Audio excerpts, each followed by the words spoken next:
What's up, YouTube? Alright, looks like we're online. Yeah, it's been a while since I've done a stream. So welcome back, those who have come to join. I got some requests to continue Alan's stream. So here we are, back in business for a while. I think that doing multiple times a week is probably too much unless some special news or event comes up. But doing these periodically and finding out when people like them and as topics come up sounds like a fair plan. We have the technology to do that. So for today, I wanted to talk about universal grammar. So one of the viewers of the show requested that I talk about universal grammar. If you're aware of any or have Wikipedia'd or searched any linguistic stuff, very likely you have come across the idea of universal grammar associated with Noam Chomsky, shown here. So let's talk a little bit about universal grammar. We could start by looking at the Wikipedia, because the Wikipedia, I think, you could say it represents a kind of consensus establishment view or narrative on things. So it's the most likely thing that different people from different places would have encountered for a given topic. So we're not saying Wikipedia is great here or anything. We're just starting with Wikipedia. So let's take a look at universal grammar on Wikipedia. So here I'll just read from the starting paragraph. Universal grammar in modern linguistics is the theory of the genetic component, and genetic here, it's referring to biology and genes. Okay. So universal grammar is the genetic component of the language faculty, usually credited to Noam Chomsky. The basic postulate of UG, so universal grammar, we're just going to say UG, is that a certain set of structural rules are innate to humans, independent of sensory experience. With more linguistic stimuli received in the course of psychological development, children then adopt specific syntax rules that conform to UG. It is sometimes known as mental grammar and stands contrasted with other grammars. And as examples listed here are prescriptive, descriptive, and pedagogical grammars. So I'll say some more things on those as we go on. The advocates of this theory, UG, emphasize and partially rely on the poverty of stimulus. POS. That stands for other things in English, but we'll talk about that briefly. And the existence of some universal properties of natural human languages. However, the latter has not been firmly established, as some linguists have argued. Languages are so diverse that such universality is rare. It is a matter of empirical investigation to determine precisely what properties are universal and what linguistic capacities are innate.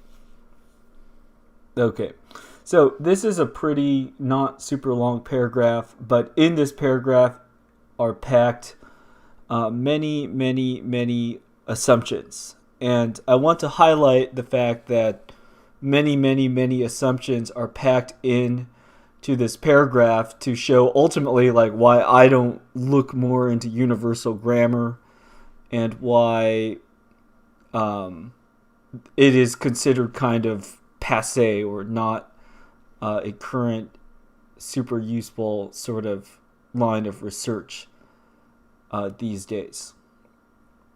So let's see how to start. Okay, so let's look at the whole project. What is universal grammar?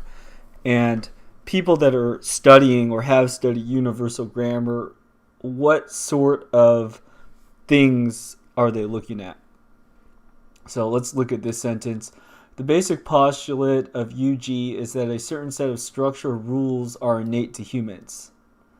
Okay, so you have this assumption, certain structural rules are innate to humans here, independent of sensory experience.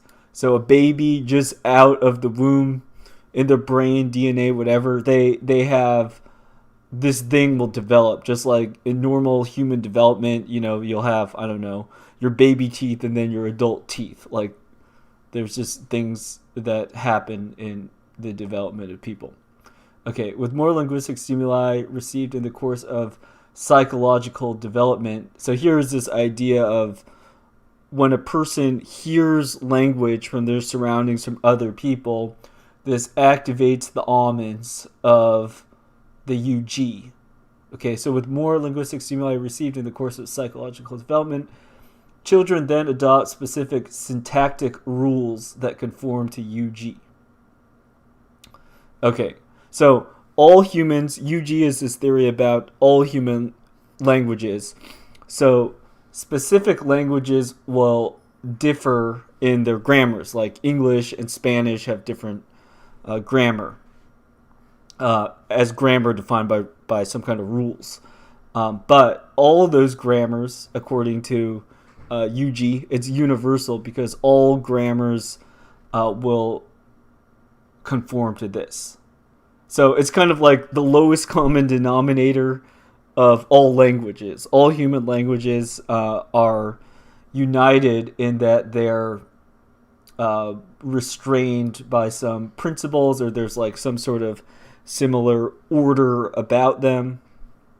So just for like another biological analogy, we could say like there's different people groups in the world, like, Chinese people or like black people or white people, whatever. There's all sorts of different groups of people, but we could say that there's universal things about what's normal development for all people. So like you'll have one head and two arms and two legs. So if you had like, you're a Siamese twin, something like that, that would be anomalous. That would not be normal. So no matter what ethnic group you come from, right, there's certain universal traits that we would say define people. So universal grammar is trying to posit that with human languages, likewise, there's this unseen thing, but it's structural and it's real and it's there, just like how all humans share these other certain features. So when people are studying universal grammar, they're looking for something that's not like, we'll put it this way, like when you speak, it's a behavior. And the way that we would study speech is you would transcribe it somehow, or maybe in phonetics research, listen to an audio recording. But this is more concerned with syntax. So the arrangement of words. So you could record all how people's words are, how are they ordered, what, what declensions or conjugations do the words have. And then you could come up with these systems. And then the question is, what is common across all these systems? So regarding Chomsky, I want to point out, let's go search Chomsky context-free grammar. So Chomsky, in addition to linguistics and political stuff, he is also known for study of what are called formal languages. And we don't have to get into a whole bunch of details, but the basic idea here is that you could have rules. You could think of them like instructions to a computer. So like from this, go to this. That sort of rule. So a binding thing that defines some kind of system. So Chomsky researched all these things. Okay, I think we should search for the picture of the Chomsky hierarchy. Okay, here we go. Let's look at this. Okay, so these are all like different types of languages by the Chomsky hierarchy: regular, context-free, context-sensitive, recursively enumerable. So some big words here. Go look up and research and read about the Chomsky hierarchy if you're interested. The basic idea, though, is that you could formally define some syntax of a language. So when you're writing computer programs, for instance, the compiler, how you make a program, the computer knows and understands all these rules that are explicitly laid out and defined because software engineer people created these languages and created these rules. Now, how does this apply to natural language? Basically, the project of universal grammar is say, like, let's have this hypothesis that human languages are kind of like computer languages in that they could be enumerated, defined in this way. And if indeed that is the case, that human languages obey all these rules and behave in these mathematically defined structure thingies, then you could do like endless calculations and do all sorts of stuff with human language. So universal grammar is a hypothesis that's a question about the computability of human language in a way. Say like, okay, let's pretend humans are kind of like computers. Okay, so can we reverse engineer in a way humans such that you could find the like theory of everything, the math, whatever you want to call it, that underpins all the languages, the kind of secret hidden universal grammar. Yeah, that's what it's called, the UG. So can you find the universal grammar? So that was kind of a wind-about, confusing way to say what exactly universal grammar is.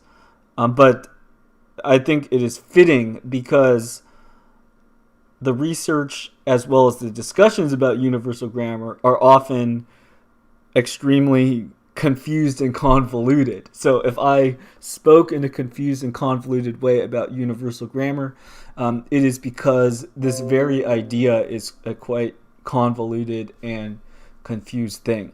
So let me go down in this paragraph and talk about this other sentence here. Okay, so UG is sometimes known as mental grammar and stands contrasted with other grammars such as prescriptive, descriptive, and pedagogical. So let me talk about what these grammars are. So a prescriptive grammar, what that would be is saying, how do you use a language like with good style? So if I wrote like a grammar guide to English that's telling you how you should speak proper English or Latin or Spanish or whatever it is, that would be called a prescriptive grammar. You're telling somebody, prescribing someone how they should speak or write. A descriptive grammar, on the other hand, would be like people talk in a certain way, and then you write a grammar that's describing how they actually speak. So like a famous example contrasting these two types of grammar, let's say someone says like, I don't know, I ain't done nothing. Okay, so that's not proper English, in quotes, proper English to say I ain't done nothing, I didn't do nothing, something like that. However, if people actually say that, then you would have to account for it and describe the constraints of how people speak with descriptive grammars. So if I said like, I did not do anything, and a group of people, they don't say I didn't do anything, instead they said I didn't do nothing, but they never say I didn't do anything, then you would have to describe how they actually speak. And then finally here, this last type of grammar would be pedagogical grammar. Pedagogical meaning like teaching. So if you study like a foreign language, then you're probably gonna, you might look at some grammar book. So here I'll just show like a French demystified. And this book is designed to help me learn how to speak French. Parlez-vous français? Oui, je parle français. Whatever. So it's designed to teach you. But it would be different from a prescriptive grammar book in that prescriptive grammar book is probably for like French speakers that want to speak like proper French. Descriptive grammar would be like anthropologist person describing how people speak, and then pedagogical for teaching. So universal grammar, it's maybe you could say even by its definition, it's not practical in the sense of like you or I or like a normal person using language. Just like if you want to like, I don't know, work or build on a project to learn about like the ins and outs of some atomic theory, it isn't going to be very useful to you because you need all this expensive equipment, and it would be illegal to like play with nuclear stuff, so you couldn't even do it if you wanted to. In a similar fashion, universal grammar, you could study universal grammar forever and never learn a second language. In fact, that is one of the criticisms of what has been called the generative school of linguistics that's associated with universal grammar, is that people just study all these very minute little puzzles in English, and there are like seemingly no practical applications of it, and the models become very, very biased towards English. So kind of getting off the rails there a little bit, but yeah, so universal grammar, is it a well-defined project? Is it a thing? What's it about? I think perhaps what's most important to understand about it is that, okay, if you really think about it and actually study it and read and see what linguists have to say, I would say that the view I'm expressing now kind of, I don't want to say dismissive, but critical overall of the idea and the approach and the capital headline of universal grammar. I would say that that's a pretty common view for people that have really studied these things. However, this idea of universal grammar and this sort of approach and view remains extremely, extremely common. And chances are, if you took an introduction to linguistics class at a university, they would talk about this and sort of teach this thing. And there's like a lot, and a popular science type book that's about linguistics will probably sort of actually go with this approach. Let's look at Steven Pinker Linguistics. So this is a famous kind of public figure who has done stuff on linguistics, and he has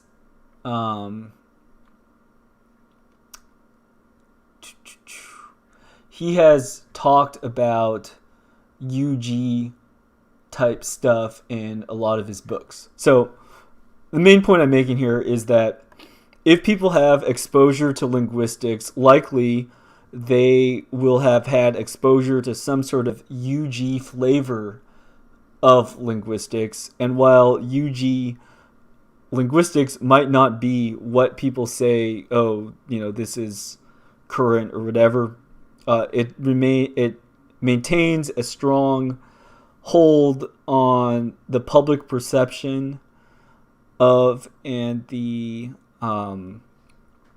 starting point by which people talk about linguistics. Okay, so I'm going to switch to my notes here and mention a couple more things. Okay, so if you do want to learn more about Chomsky specifically and linguistics, you should check out the minor E celebrity, Luke Smith. And let's find him. Luke Smith. And he has a podcast called Not Related. So let's go here. I bring up Luke Smith because Luke Smith actually went to the university where Chomsky is. He's met and spoken with Chomsky multiple times, I think. And so if you're interested in hearing the critiques specifically of Chomsky and Chomsky stuff, he has a more direct view of these things. So do check out his podcasts here, the Not Related podcast, which highlights and goes over many topics that are related to Chomsky. Okay. Now, I'm not going to talk more about Chomsky specifically. I will refer you to Luke Smith and his topics there. That's interesting. And then if you really want to read a kind of academic book, there's this book called Linguistic Wars by this person, Randy Allen Harris. I read, so let me just read this paragraph here. It touches on the issues of the dispute involving Chomsky and other significant individuals, Lakoff, Postal, etc. So a lot of these people might have been like students or colleagues of Chomsky. It also highlights how certain theories evolved and which of their important features have influenced modern-day linguistic theories.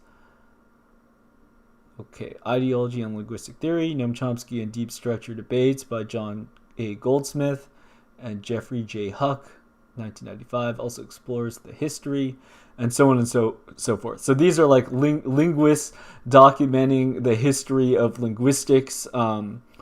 This was about like the last thing I really studied in graduate school before I went off the deep end and started to look into philosophy of science and all that, and eventually landed me back in church. So that's another story for another day. But suffice to say that the hyperverbal people of linguistics have kept their own history, and this idea of universal grammar was a big current in linguistics research, in the sense that at a whole bunch of universities and stuff, this would be the cutting edge theoretical type stuff. Now, what I want to go into now, though, is a more general and I think more interesting topic, which is not universal grammar and all of its complexities specifically, but to look at the idea of university research programs themselves and what is studied and why. So here I have a subtitle. I called it Glowing Grammar. Glowing here referring to the bioluminescent properties of federal agents. So I'll read my paragraph and we will elaborate. Why have governments and universities funded language research? So I propose two ways in which language research is funded. Like why even put money forth to do these things?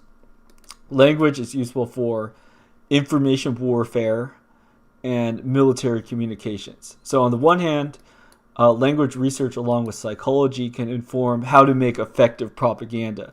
So information warfare, it may be a shocker to some people, but yes, governments do propagandize their own people. It's not just in North Korea that it happens. Here in the United States, of course, we're bombarded by propaganda all the time from all directions. Okay, and then the second area is military communications, or communications, and I put military in parentheses to say that language is kind of a weapon, so militaries will use it. So that will have to do more with cryptography and sending secret messages and things like that, which we'll talk about further. Okay. So then a little more personal blurb here. One thing I noticed in graduate school was that while universities were studying various different languages, documenting dialects, and so on, they were simultaneously teaching English, and with this also pushing particular ideologies. Active efforts were being made to undermine or destroy various groups' cultures, while new cultures, as well as newly standardized languages, were being created. At this time, I was also familiar with the efforts of various Protestant groups, so Christian, Protestant, to translate or document languages for Bible translation and evangelism. it was clear to me that Bible translators had an agenda, as they said this up front. They say, we're translating, we're documenting your language so that we could make you all Christian. So Protestant evangelists are very, there's no secrets. They're not hiding that. I had naively believed that universities were more about a pure pursuit of knowledge. So, what's universal grammar? What is the nature of language? Me and I think a lot of people go into university just because they're interested, or they like languages, or they like, frogs, or whatever topic you're thinking about. So this goes in with the sort of view of, oh yes, the university, they're these places where they propagate and store knowledge, and these great centers where you could go to embiggen your brain. Now, while this may be true for researchers here, in that individual researchers may have these objectives, and with the papers and things that they produce, they really may be doing this. It is clear that the context of university research is often involved in pushing a particular type of thing. So, linguistics research today, what is it about? So nowadays we can see how a term I made up, Fed-mediated communication, very often takes the form of digital technology. Computer translation involves routing what you want to say through the black box, like Google Translate, and the price for using the convenience of these services is that you are routing your communications through a third party.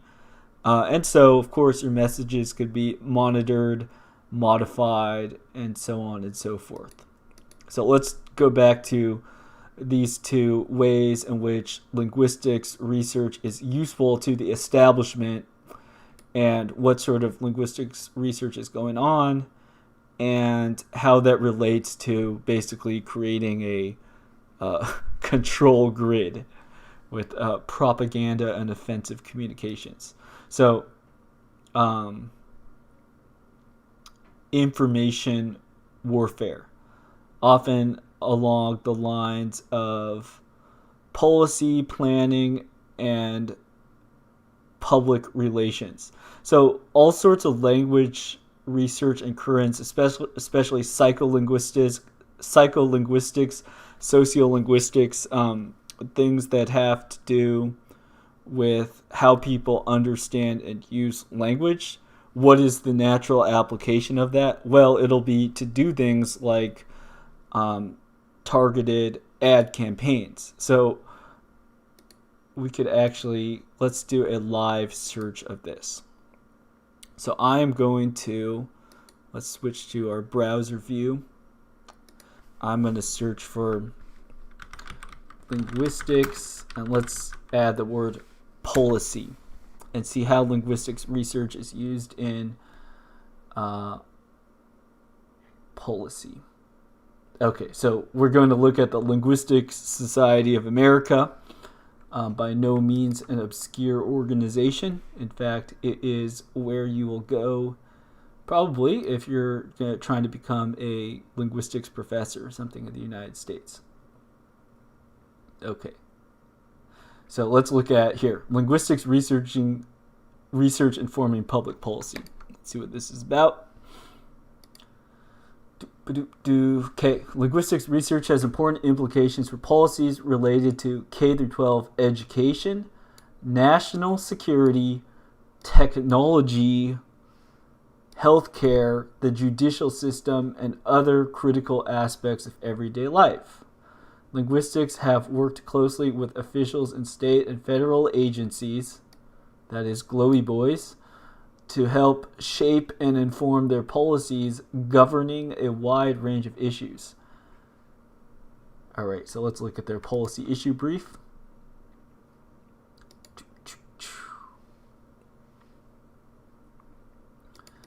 Okay.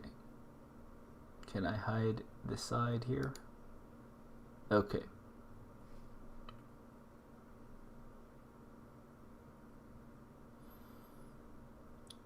So, just describing some different areas. Okay, so let's look at these. Educational impact, economic impact, social impact, cultural. We could look at some of these headings briefly. Oh, actually, let's skip down and first look at government financial support for linguistics. Okay. Much of the support for consequential ground-laid work in linguistics comes from government agencies. The early work of linguistics that led to advances in computer technology. So note how computers and technology is front and center in these things, and how Chomsky also was involved with a lot of computer research. Was supported by the Department of Defense and later by both defense and intelligence agencies. The State Department and the Smithsonian Institution supported much early research in describing languages. Some of this effort has since passed to the National Science Foundation and the National Endowment for the Humanities.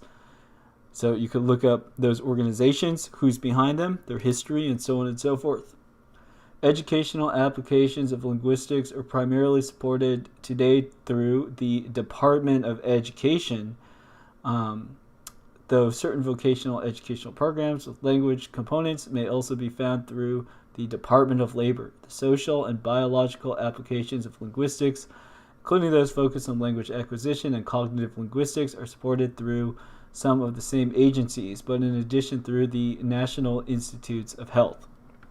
So that's to say that the goals of language research are going to be in line with these various different groups. So you could look at what the aims of those groups are and what sort of other projects they're involved with, which could include stuff like merging humans with machines, the biodigital convergence. Very likely you're going to find a lot of this stuff. But that's to say, these are the parties directly involved. And this is looking at the United States. Pretty sure Europe has a different situation, of course, on the specifics. But on the general things, you may see a lot of crossover. Okay, let's look at educational impact of linguistics. As with any science, theoretical work in linguistics creates the knowledge base and inspirational impetus for constructing successful applications. For example, curricula used to promote the learning of English by the growing number of immigrant children in American schools is critically informed by applied linguistic research and how English is acquired as a second language. Language acquisition principles and practice in turn are informed by basic research linguists have conducted on the structure of English grammar, so on and so forth. Right. So you could say, what is the objective of some linguistics research? Well, it's tied to other things that are going on. We looked here at the government support, so related to labor, education, and so on and so forth. In the area of like sociolinguistics, you'll see a lot of let's look at linguistics, L2 English. Let's see what comes up. We're doing a deep dive exploration of the interwebs together.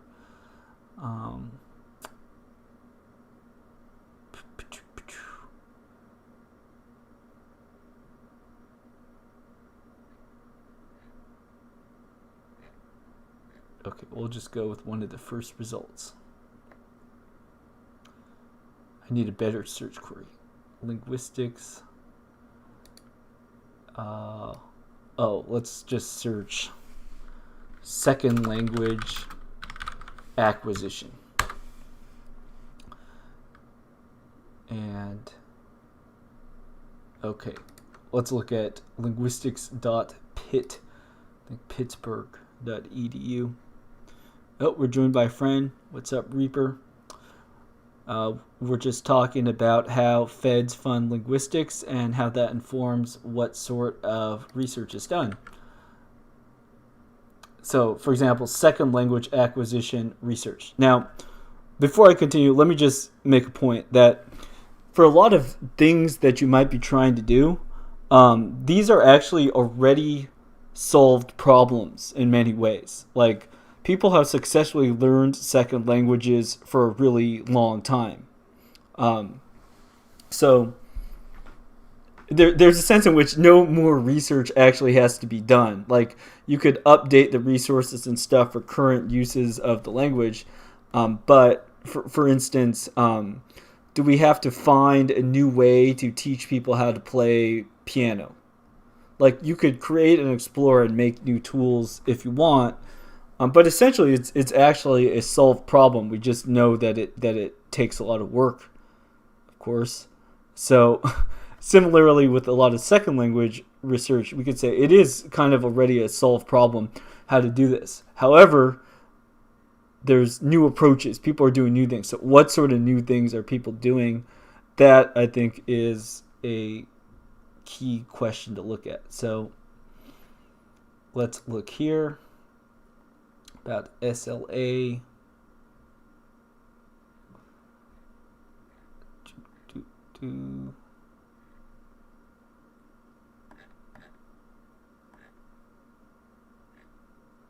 Okay, I think I found out. I've discovered what I'm searching for. What I want to see is what sort of research are people doing. I want to see examples. So let's search second language acquisition abstracts. Let's look at examples of actual research that people are doing or has gotten funded, stuff like that, and sort of look at the nature of what things are happening.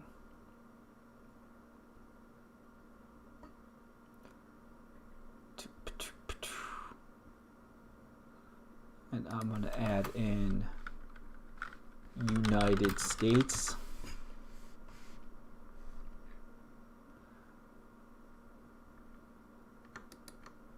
Okay.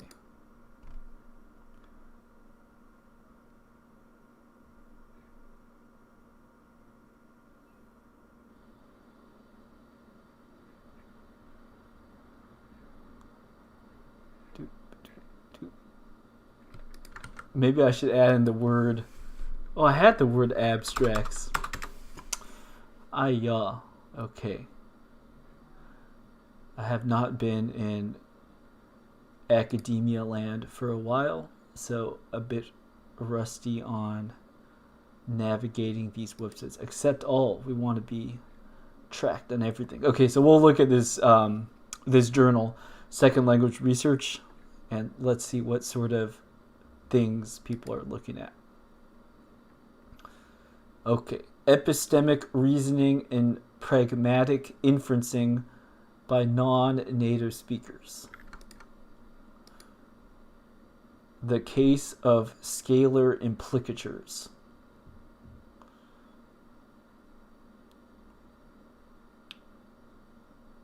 So this is looking at Chinese speakers learning English. And they're looking at these more formal models for saying how communication works. A lexical semantic approach to the L2 acquisition of Spanish psych verbs.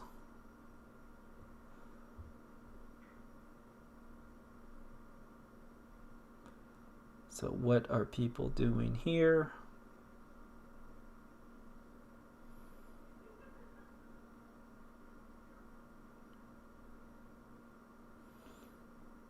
So lexical semantic features.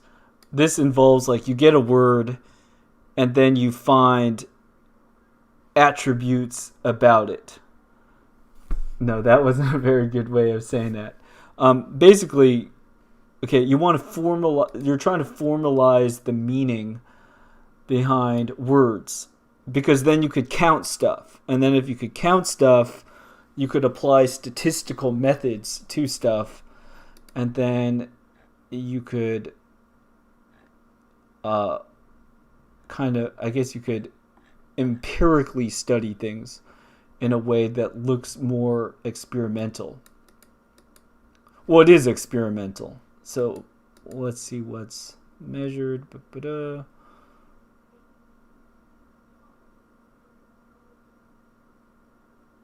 Okay, so here's what they actually did. They completed 2 judgment tasks. One with oral stimuli, so they heard something and then they made a decision on a thing, and a written stimuli, which presented object experiencer psych verbs and multiple argument structures. So like different sorts of sentences, and then there's some word that is the key, some psych word. I don't know what these words are that they're interested in. And then they see how speakers judge different things. Reaper says, some of these language research articles, I wonder if anyone reads them, even if the co-authors read each other's parts. Yes, as you could see from these, they are quite a mouthful. Not exactly what I would read for fun.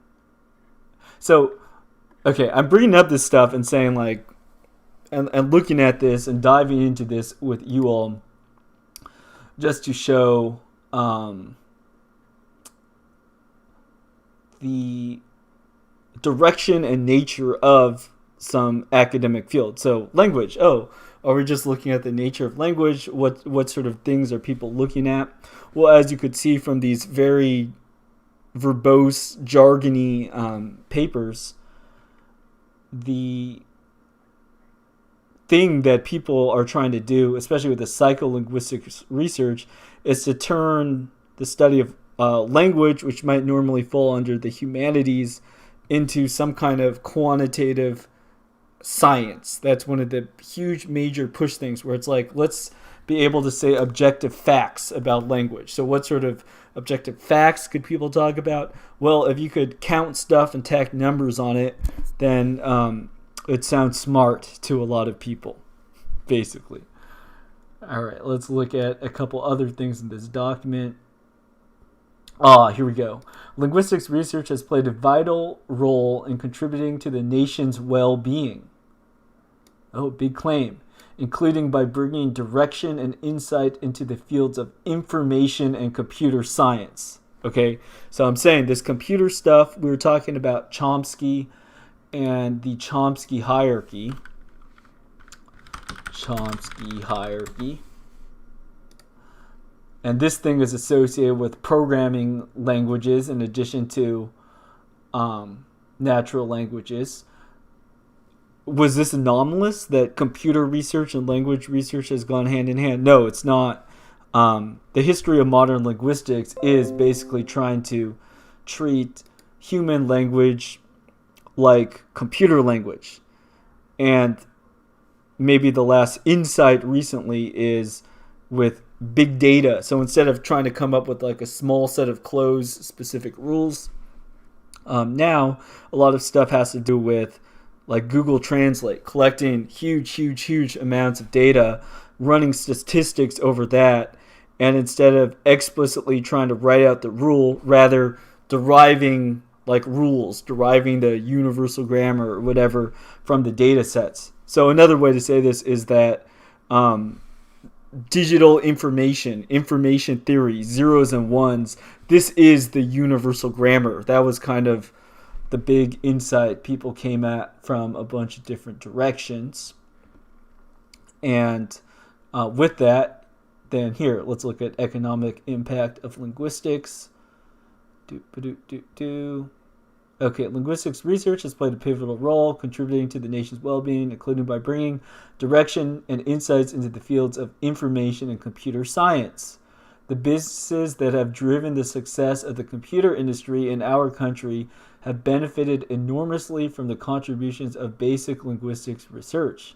For example, the insight of linguistics into the systematic nature of language has informed the creation of computer languages. So that's a pretty kind of weak claim. That's just say, oh, human languages have rules. So when people want to program computers, they also want to use rules. I mean, I don't find this extremely motivating, but that's okay.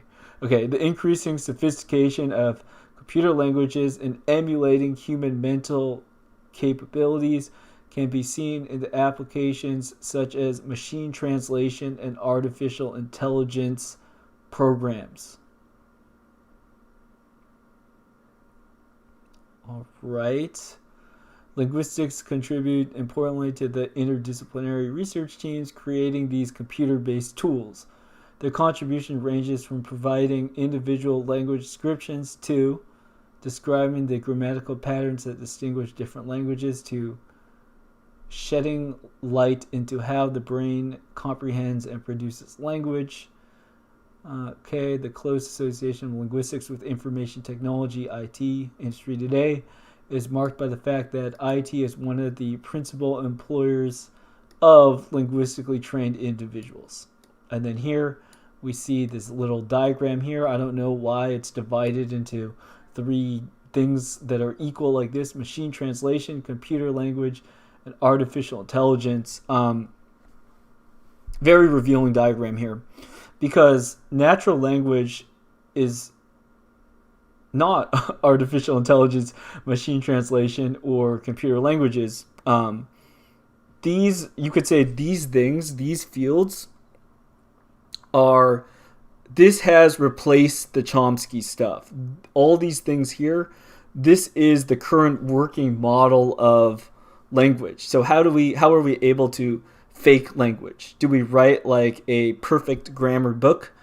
The basic answer is no. What we do is we amass huge amounts of data, and then using machine translation, computer languages, and artificial intelligence, that is the way in which you're able to do the Turing test, to have a computer spit out output that seems like human language, is ultimately by using these techniques that researchers who don't use or care about linguistics at all are also researching. So, like, for example, with artificial intelligence, machine translation. Now, machine translation, you could think of this more broadly as go from one sort of thing to another sort of thing. Basically, it's a function.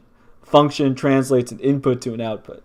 So artificial intelligence as the method to do a particular sort of function, and then the descriptive way in which you operate those programs. Like, people use this with graphics, visual stuff, like identifying traffic lights. These are very general technologies. Language is just convenient because people type a lot of stuff. And so language is like ripe to harvest data. All right, we got some comments from Reaper. Let's see. Reaper says, I don't think anyone writing this has worked on any of the state-of-the-art language translation systems. Pretty sure, for example, Google Translate is at this point using raw n-gram analysis based on no prior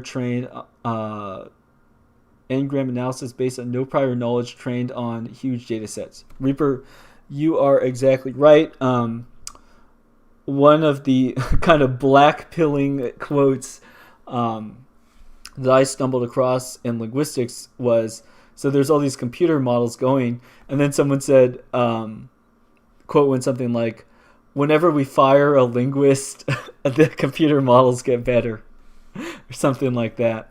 Now, the kind of joke or the irony of that is that people are trying to use a sort of universal grammar approach, like write the grammar book, write the grammar book that produces natural language. But people found that if you just throw out all of that and instead you use the computer technologies to just become informed by mass amounts of data, that sort of method of just big data general, which would work with images or arbitrary classification tasks, that would work better than these kind of linguistics specific things. So the insight, the big cope, the mega cope here is that they're trying to subsume all these different things under quote unquote linguistics research, but basically it's just trying to co-opt the computer language. Now, where this comes full circle though, would be to say though that machine language, zeros and ones, digital language, that actually is the UG. That's the universal language. So you can say like it does come around full circle, but when you just get to zeros and ones at a certain point, you could say, okay, when we're talking about switches and things like that, then we're talking about something that's very different from if someone's like, I'm interested in studying language and cultures and communications. They don't mean they want to study information theory and Claude Shannon and all this stuff. But that is ultimately, I don't know, the reductionist model that a lot of linguistics research has come down to on a practical level. And so, right, if you major in linguistics or something, I mean, like I got into tech, into programming and stuff because at a certain point I realized, oh shoot, the actual training, all the actual linguistic stuff I'm learning, this would be useless to any employer. What people really care about is, if you could do this programming stuff. So then I started to study the programming stuff for those practical reasons. And yes, by looking at sort of who gets funding and what's happening, that was not a bad move. Okay, let's look at a couple more of these headings. Social impact of linguistics. Linguistics research has also had meaningful and direct impact on American people in their day-to-day lives. For instance, basic linguistic research into the role of language in communication led individual linguists to study the communications of deaf people. This basis investigation ultimately led to the realization that sign languages used by deaf people constitute structurally sound languages, exhibiting the same linguistic features as any spoken language. Similarly, less basic research of linguists working with American dialects has shown the structural integrity of such dialects and has led to the general lessening of negative attitudes and bias towards these forms of English, albeit with a recognition that English does not have a blah, blah, blah, blah, blah. Okay, so basically, this second thing is saying that one of the big social accomplishments of linguistics is to say all languages are equal in some sense.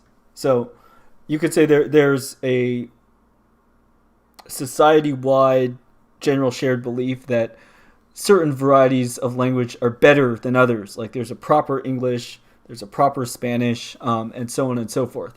So the two things that are brought up here is the examples of sign languages. Sign languages are real languages. So what does that mean?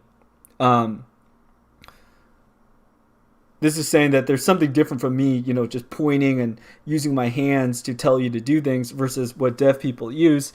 Deaf people that are trained in like American Sign Language or speak American Sign Language, they have a more systematic way of communication. So the big claim, the big insight here that's being discussed is that these are Foley languages. They use structural integrity or something, some phrase like that. So it's like deaf people aren't just pointing at stuff, right? They're actually systematically communicating. And similarly, it's saying like African American vernacular English. That's the politically correct linguistics term for what might be called Ebonics. You could say there's probably some word for like Asian Americans and how they talk, or Californians and how Californians talk. All of those are equally valid forms of language.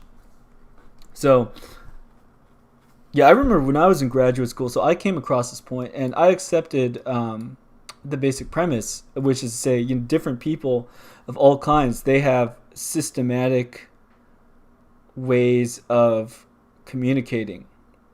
But, I think that there are languages that are more or better standardized than others. And there are languages, for example, that like English spelling is more complex than Spanish spelling. So these points are kind of advanced to say, like, you shouldn't be racist because all languages are equally complicated, or like you shouldn't think that like deaf people don't have logical thoughts or something like that. So of course you shouldn't be biased or bigoted in those sorts of ways. But I think too, I mean, like I said that in one sentence. Do you need like 20 different journals dedicated to that topic to make that a legit point? I mean, you just talk to someone who speaks differently than you, maybe a non-standard variety of English, but they're way more knowledgeable or better at something than you, you know. It's not hard. I don't know. I don't think it's that hard to recognize someone's intelligence or whatever in that way, or strength, whatever you're talking about. But the point of doing this sort of thing too, I think, is a sort of leveling or democratization in the sense of reducing language and communication to the lowest common denominator.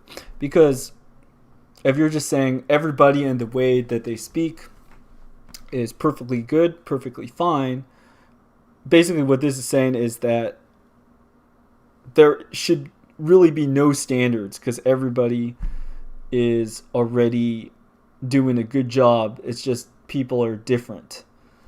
Now, I think that we have standard varieties of language, and we have things that we aspire for. It's just like, okay, in this stream, would this stream be an example of an excellently organized presentation? I would say most certainly not. It would not be. And likewise, the way I'm speaking, you know, I'm saying you knows, likes. I'm sounding pretty Californian here. Do I say, oh, Alan's speech has systematic properties? The words he's interjecting here or there, it's following some grammar. Therefore, it's beyond refinement because it's already perfectly logical, whatever, how it is. No, you know, we have standards, we have ideas of what is good and proper and so on. And it takes discipline to do that for anybody. For example, I'm doing this stream in my native language of English, but it's extremely casual, and you could tell by the way that I'm talking. And if I wanted to do a more formal, respectable presentation, then it would require of me to do better planning, to have better organized materials, to better organize my individual sentences, to not use the same words again and again, to avoid certain slangs and all these other things. So here, okay, we're talking once again about the impact of language, what linguistics research is being done for, and the social impact of linguistics.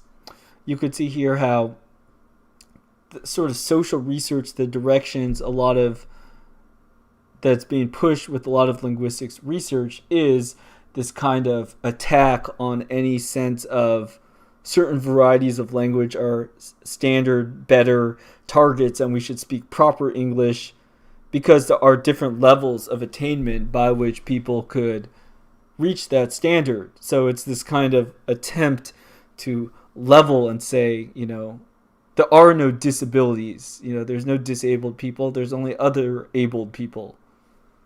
That's another thing you could look up. Other abled. People trying to avoid words like disabled or handicapped, where clearly, you know, there are people that are disabled and stuff. And if you try to use a word like other abled, a lot of these people would probably be like, dude, get off your high horse. Like, I can't walk. You know, you don't have to make up all these words and say all these things. You know, it doesn't make anyone feel better or anything. You have to deal with what you have. So, weird things going on with the social impact of linguistics. All right, let's look at this one final section here, and then we'll flip back to the notes and see how we could wrap things up. Okay, language forms an important base for a people's conception of themselves, and it pervades cultural institutions in many aspects. Language asserts itself, for instance, in our legal and political systems, in the cooperation of mass media, in religious practice, and in the arts. Our appreciation for how language operates in culture generally is enhanced by the comparative study of cultures, the entrance point to those studies being accessed through language. With many languages and cultures teetering on the verge of extinction today, linguists play a critically important role in assuring the preservation of the full treasure of human knowledge through their documentation of endangered languages. Okay. I think linguistic diversity, different languages, and stuff like this is cool. It's cool if there's more languages, if everyone spoke the same language. I don't know. It sounds kind of sad because there would be a lot to lose. But let's switch to the notes view. Here. Okay, here. I'll read my sentence.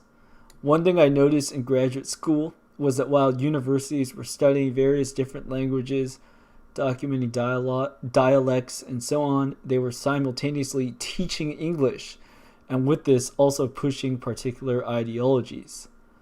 Active efforts were being made to undermine or destroy various groups or cultures, while new cultures, as well as newly standardized languages, were being created.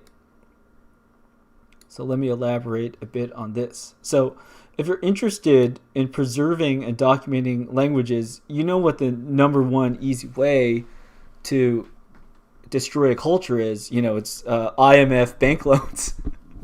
Well, maybe more broadly, it's contact with the mainstream culture, and assimilating a population into that mainstream culture, right? By definition, then you are going to step in and destroy a lot of the culture that you are contacting with. So as a graduate student, I noticed this strange kind of irony, which is like, okay, on one hand, we're talking about the importance of preserving and documenting languages, but on the other hand, the sorts of activities and things that we're doing are the very forces by which we're sort of concerned or scared about why we have to save those things.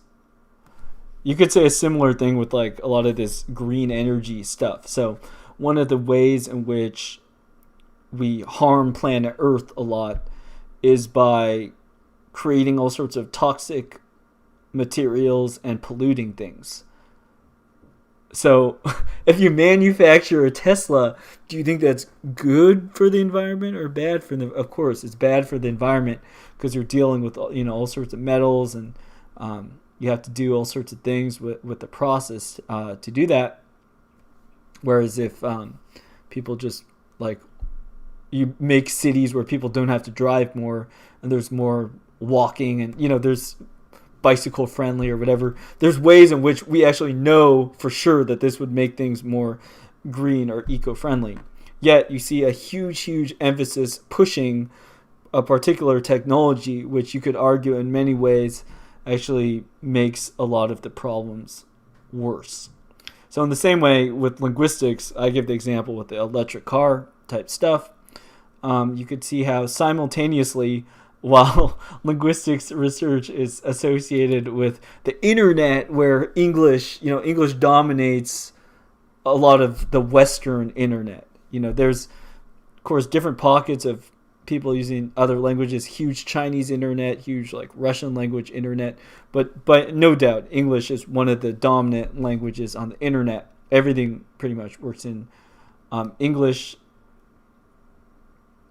Although it might work in other languages too, English is everywhere. Is that going to have impacts on the various people and groups? Like, of course it is. So on the one hand, concern for endangered languages and all those things. Yes, concern for endangered languages, minority groups, at least giving a, what would you say it? Like a token gesture of appreciation to these things. Yet the very technologies that are being developed, such as Google Translate and all these things, are in effect eliminating the diversity that are supposedly trying to be protected by standardizing everything into Google English, basically. Oh, we're joined by a friend. Hekabena says, I'm late. Well, you're on time enough. We're still going. Okay. So, yes, let's see if we have any comments about further questions here. Otherwise, I will jump back to the info view and we could talk more about how language and computers relate. I think that this continues to be an interesting question that goes right back to universal grammar. So for those who are just joining us once again, so Noam Chomsky, universal grammar. Chomsky is also known for his work in computer science and computer languages. And people were trying to model human languages with trees. So let's pull up, I'm going to pull up a picture. I'm going to search linguistics syntax tree. So let's look at a linguistic syntax tree. And then side by side, I'm going to pull up a Python syntax tree. Because if you write a compiler, you'll probably also look at or make one of these in order to understand stuff. Hekabena says, is that LibreOffice and Windows? Yes, we are mad lads on the stream. We combine all the services. And this is Brave browser. Okay, so let us start. Okay, here's a parse tree. So if you study your computer sciences, then you are going to come to these things. So in computer science, right, one exercise you might do if you get pretty serious is try to write a compiler of some sort. So you're going to take some string of symbols, such as, 2 plus 2 equals 4. Okay? And then you'll break that down into the grammar. A parse tree is what it's called. So parse tree you could have to interpret a mathematical expression, something like that. Essentially, what the nerds were trying to do with linguistics, with universal grammar, is apply this principle with human languages. So here are some examples of syntax trees. So at the root you have a sentence, and what does this say? You could make digital trees or something. So you'll have rules about how, a noun phrase is made, joined in an adjective and a noun. A verb phrase could be combined of a verb with a noun phrase, and so on and so forth. So the job of a linguist would be saying, all right, how do we enumerate all the rules that could do this? And the idea of a universal grammar would be, okay, so you could do this exercise like this sentence is for English. You could do the same thing for French or Japanese or Spanish or whatever. The universal grammar would be that there are a lot of similarities, core similarities between all of these different languages. And as you can see, like Python, the same idea. Computer science, linguistics, natural study, hand in hand. Okay, so paralleling the development of programming languages, the idea was, all right, let us treat human languages like how we're writing instructions to machines. Now, television programming. Okay, let's put on our tinfoil hats here. If you could write computer programs to make a computer do whatever you want, just by writing sentences or statements, series of instructions that follow these rules, and if human language worked the same, then perhaps you could program people to do your bidding. Whoa, wouldn't that be cool? So, let's put on our tinfoil hats. Right. Exploring biodigital convergence. You look at the history of linguistics research. What are people looking at? What are they trying to do?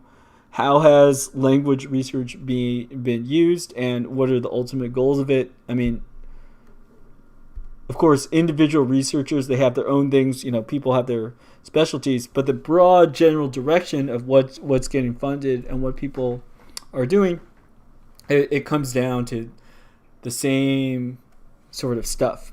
And this is by no means unique to linguistics. I'll give a couple other examples. In fact, let's do some research now. Let's look at. I'm just going to search. Let's look at Microsoft research. Okay, Microsoft research and see what sort of things Microsoft is trying to do. And maybe there's even some language applications here.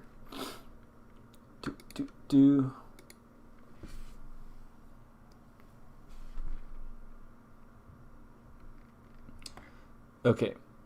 Using reinforcement learning to identify high-risk states and treatments in healthcare. So we all know a lot of controversy about things going on in healthcare now. But digital, human convergence, healthcare, Industrial Revolution 4.0, yes, you see it here. Advancing AI trustworthiness. All right, trust the computer. All right. Deep speed, advancing MOE inference and training to power next generation AI scale. All right, a lot of AI stuff.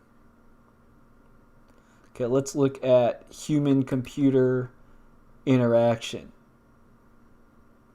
What's going on here? All right, so along with the linguistic stuff like the ASL, American Sign Language Research, inclusivity is a big thing. Now, okay, mind you, just say nothing wrong with working on inclusive technologies. Like, I'm not saying, don't have like wheelchair ramps or something. But think about this, okay? Once again, a lot of problems that we see research having for, they're already solved in many ways. But we're seeing that the people who have the big bucks want to see these problems solved in a particular sort of way. So let me give an example with like accessibility stuff, okay? So suppose I have some vision impairment. I can't really read books, okay? Do I have to wait for a multiple $billion super fancy project to succeed? Practically speaking, you would just have a friend or a family member read stuff for you if you could not read it yourself. Like, if a blind person asked you to read something for them, you would probably do it, right? Like, you would have to be pretty. It would be very insulting if you wouldn't fulfill their requests, put it that way. So in many ways, this problem is solved. And as like you don't even have to do this looking at a disability. For instance, like I've driven in my car and then I'll have a friend like read a book or something. I've done that before. So, of course, tons of research and stuff going into text-to-speech synthesis, all these different things. But if you have a problem, which is I want to be doing one thing and have something read to me, that problem is already solved. in that all you have to do is like make one friend that's willing to do a thing with you, and then you don't need to pour billions and billions of dollars into having a computer do it. So like you could just do it by yourself. Maybe instead of doing that, this is like practically talking for like me and my life or you and your life. If there was like a lot of situations in which you might want text read, then maybe one thing you could do is you could try to put yourself into more context where there's a person available to read. So like let's say you lived with 4 housemates and everybody was interested in learning more about a topic. Like you could literally have one person doing some dishes, another person, I don't know, folding some clothes, and then one person, doing some food prep cooking, while the 4th person is reading from a book for everyone's benefit. Now, back in the day, pre-internet age, stuff like this happened all the time. People had ways in which they could like multitask or divide up labor or do all sorts of things, whether we're talking about language use or other stuff. But the computer stuff is interesting because it's all about solving problems that are already solved in a particular way. Like Google Translate. Does Google Translate need to exist? No, we already have had since the beginning of time people who were able to translate. Okay, let me rephrase that. Not since the beginning of time. We'll say since after the fall of the Tower of Babel, when people were speaking different languages, you would have people that would come up to be able to translate between different languages. So you have this problem, which is the need for translation. And what is the linguistics research about? Is it just knowing about more languages, having better textbooks, having good, rich lexical resources? No, it's not about that. It's about developing a particular sort of solution for these things. And that solution is how to take the person out of the equation. So instead of having a person that's able to do translation, that interfaces between people that speak a different language, how do you eliminate that human being? That is the question. And when you eliminate the human being, what do you put in between?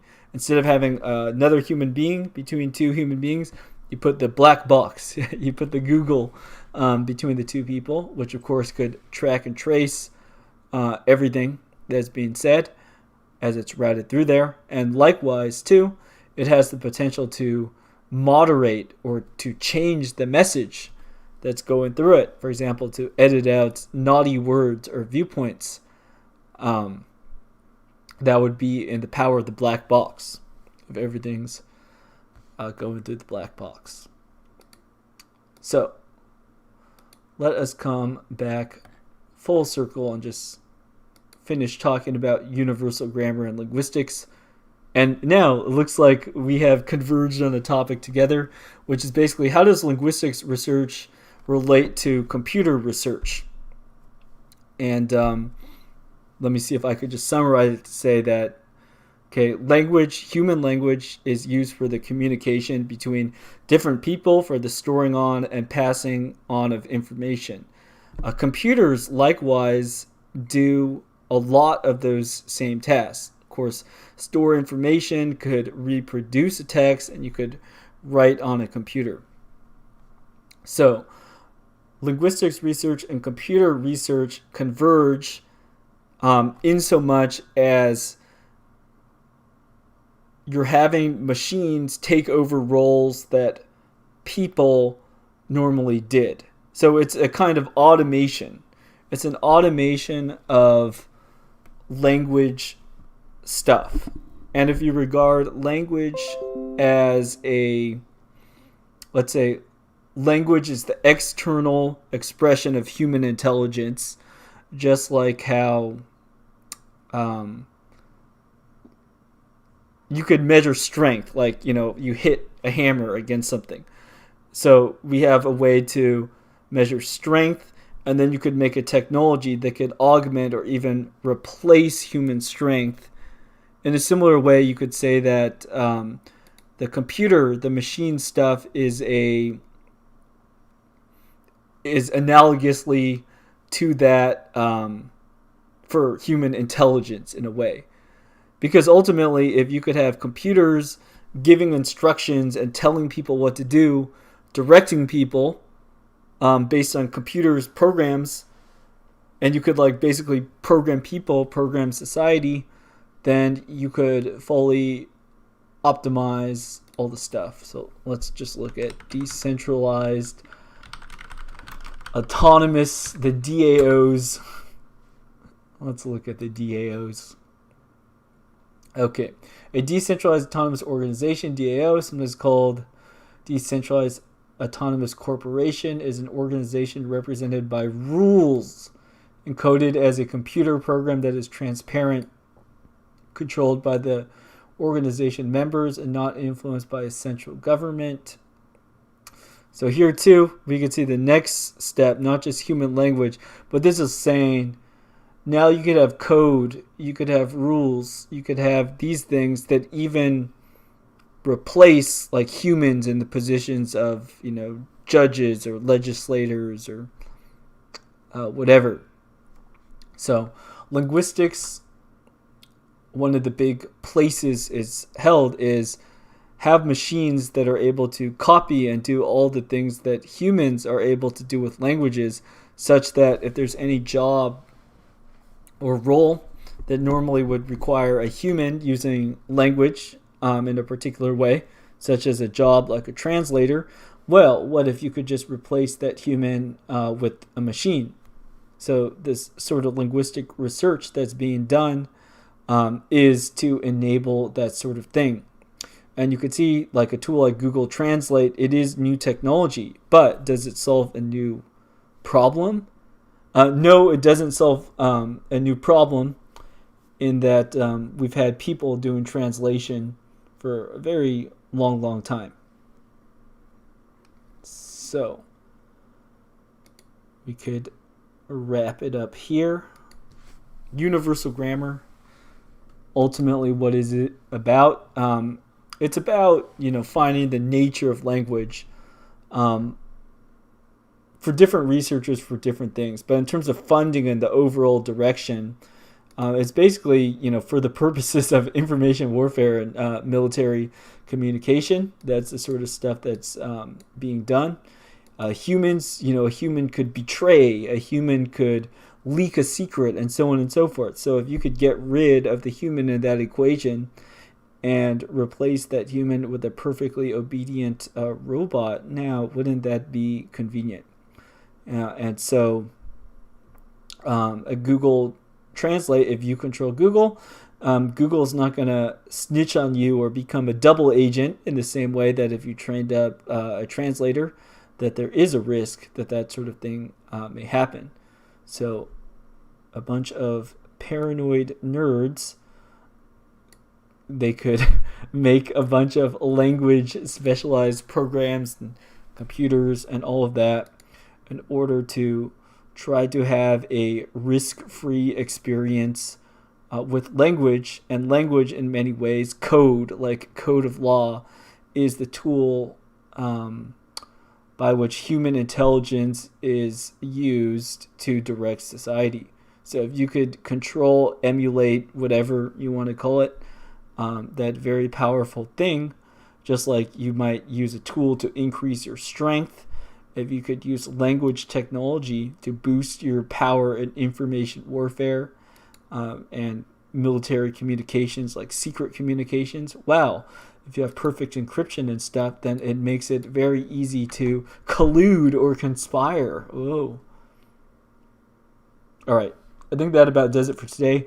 Thanks, everybody who joined. I hope that this was not too discursive and difficult to follow.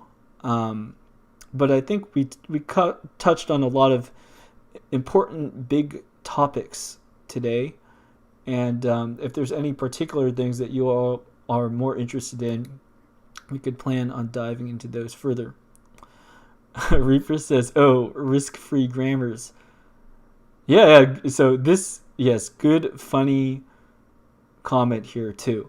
So directly related is with computer programs, right? Everything is one of the big advances that has been made with a sort of context-free grammar or sort of programming language, like a compiler. Okay, computer programming language, scripting language, compiler, everything is deterministic. You could consistently write programs because you're betting that they're always going to be interpreted consistently. That would be a goal of software design. So people have a stable set of things to work with. Now, what if the language actually had probabilistic things in it? What if it changed? And we're sort of at this stage now, whereas like today's Google Translate, is it the same as tomorrow's Google Translate? Probably not. They probably update data or do all sorts of different things. And of course, if somebody corrupted Google's data somehow by interjecting a bunch of like bogus crap, then their sort of data collection thingy might actually open them up to risk, as opposed to, if you always use the same version of a program or whatever, you could tell how it'll deterministically operate in the same way. So ironically, maybe by trying to expand power to have more coverage, then yes, stochastic properties, chance of failure, risk is introduced to the equation. And so the feds must introduce some ways of risk management. Let's just search that term. Oop, wrong window. Risk management. Let me pull up this view. Risk management is the process of identifying, assessing, and controlling threats to an organization's capital and earnings. Let's search risk management security rather than financial. Let's see what this says.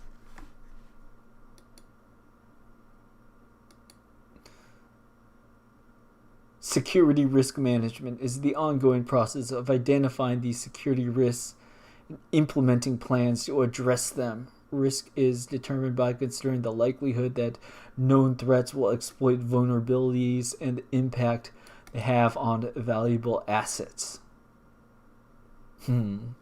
So you could look at language use too, and risk management. For example, one problem, like on YouTube, certain stuff you aren't allowed to talk about on YouTube. So they block people from talking directly about certain topics. But if you kind of work in circles and substitute in different words and use various techniques, you could kind of get around those things. Now, will that last forever? Maybe Google will use personally identifying information and other things so that you don't even have to detect just language external features, but you could get people in trouble before they even put out a video. Who knows? Okay, with that note, I think I will conclude the stream for today. I want to thank all of those who joined today. Whoops. I closed a window on YouTube.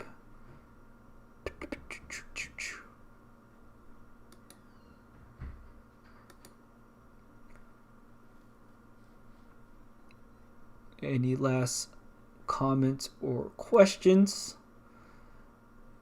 All right, looks like not. So thank you all for joining. I'll try to give a little bit more advance next time I stream. But thank you all once again for your topic suggestions. And let me know if there's anything you want to have on Alan's stream.